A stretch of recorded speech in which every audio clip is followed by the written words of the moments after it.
நீங்க தான் ஊடகங்கள்ல எல்லாம் சீட்லாம் போட்டுட்டு இருக்கீங்களா? அதாவது தொகுதி பங்கீடு சம்பந்தமா எந்தெந்த தொகுதியை நான் கேட்கிறேங்கிற லிஸ்ட் என்ன தவிர யாருக்கும் தெரியாது. அப்படிங்கிறப்ப ஊடகங்கள்ல நீங்களா ஏதோ தொகுதிகள் வந்ததாகவும் அதில் ஏதோ போட்டிகள் இருக்கா போடுறீங்க. தேசிய ஜனநாயக கூட்டணியின் டெல்லி தலைவர்களை சந்திப்பதற்காக நான் சொல்கிறேன். சார், எடப்பாடி அவர்கள் தான் கூட்டணி தலைவராக இருக்கும் பொழுது அமித்ஷா அவர்களை சந்திச்சு தொகுதி பங்கீடு பேச்சுவார்த்தை நடத்த வேண்டிய காரணம் என்னன்னு கேட்குறீங்க. முதலமைச்சர் மாதிரி நீங்களும் கேட்குறீங்க. இல்ல இல்ல, முதலமைச்சர் சொல்றாரு இன்னைக்கு டெல்லியில போய் எதிர்கட்சிகள்லாம் அங்க போய் தான் பேச்சு. அது உண்மை அல்ல. குறிப்பாக அம்மா மக்கள் முன்னேற்ற கழகத்தை பொறுத்தவரை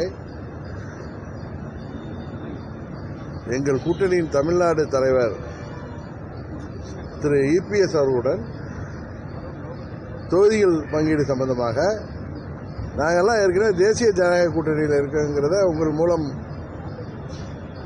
தமிழ்நாடு முதல்வருக்கு தெரிவித்துக் கொள்கிறேன். என்டிஏ உடைய ஆல் இண்டியா தலைமை யாருன்னா பிஜேபி. அதன் முக்கிய தலைவர் மாண்புமிகு உள்துறை அமைச்சர் அமித்ஷா அவர்களை நேற்று அண்ணன் இபிஎஸ் போய் சந்தித்து வந்திருக்காரு. எனக்கு இன்றைக்கு வர சொல்லிய அழைப்பு என்பது 4 நாளுக்கு முன்பே வந்த அழைப்பு.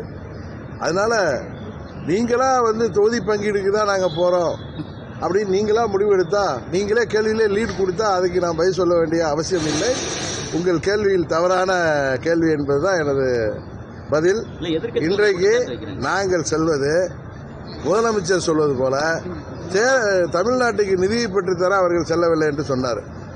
தேர்தல் அறிவிப்புக்கு பிறகு தமிழ்நாட்டுக்கு நிதி ஒதுக்க முடியுமா? அதை கூட முதல்வருக்கு தெரியாதா? பயம். இன்னொன்று, டெல்லி எவ்வளவு நிதி கொடுத்தாலும் அதையெல்லாம் நீங்கள் கபலீகரம் செய்வதால் தான் தமிழ்நாடு மக்கள் உங்களை மாற்றுவதற்காக துடித்துக் கொண்டிருக்கிறார்கள். தமிழ்நாட்டில் மாற்றம் வருவதற்காக அதிமுக தலைமையிலான கூட்டணி, அதில் பாஜக இடம்பெற்றிருக்கிறது. பாஜகவின் டெல்லி தலைவர்களை நான் சந்திக்க செல்கிறேன். காரணம், தேசிய ஜனநாயக கூட்டணி என்பது பாஜக தலைமையிலான கூட்டணி என்பதை உங்கள் வாயிலாக முதல்வருக்கு தெரிவித்துக் கொள்கின்றனர். தமிழ்நாடு வர்சஸ் டெல்லின்னு தான் இருக்கும் களம் அப்படிங்கிறாரு. அதிமுக கூட்டணி என்கிற தேசிய ஜனநாயக கூட்டணி வர்சஸ் திமுக கூட்டணி என்றுதான் இருக்கும். அவர் சும்மா டெல்லிங்கிறார். ஏன்னா இவங்க டெல்லியில் ஏற்கனவே 2014 அப்ப பணம் குளிக்கும் போர்ட்போலியோக்களை வாங்கி எவ்வளவு தமிழ்நாட்டுக்கு அவப்பெயர்களை உண்டாக்கியார்கள் தெரியும். இவர்கள் கூட்டணி ஆட்சியில் இருந்த பொழுதுதான் திரு கருணாநிதி அவர்கள் தலைமையில் இருந்தப்போதான் நீட் தேர்வே அறிவிக்கப்பட்டது. காங்கிரஸ் கூட்டணியில் நமது தொப்புள் கொடி உறவுகளான இலங்கை தமிழர்கள் லட்சமாக கொல்லப்பட்ட போது அதற்கு காங்கிரஸ் ஆட்சி உதவி செய்த போது அமைதி காத்தவர்கள் இவர்கள். அதனால திரு ஸ்டாலின் அவர்களுக்கு பயத்தில் ஏதோ பேசுகிறார். ஏன்னா டெல்லிக்கு நாங்கள் போனாலே பயப்படுறார். அதான் உண்மை. நேற்று திரு இபிஎஸ் அவர்கள் சென்றார்கள். இன்றைக்கு நாங்கள் சொல்றோம், எனக்கான அழைப்பு என்பது 4 நாளுக்கு முன்பே வெள்ளிக்கிழமை நான் அங்கே செல்கிறேன்.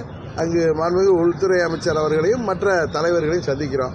கூட்டணி பேச்சுவார்த்தை எல்லாம் அந்த இபிஎஸ் அவர்கள் சொன்னது போல 4 நாட்களில் சுமூகமாக எந்த ஒரு பிரச்சனையின்றி முடிவடைந்துள்ளது.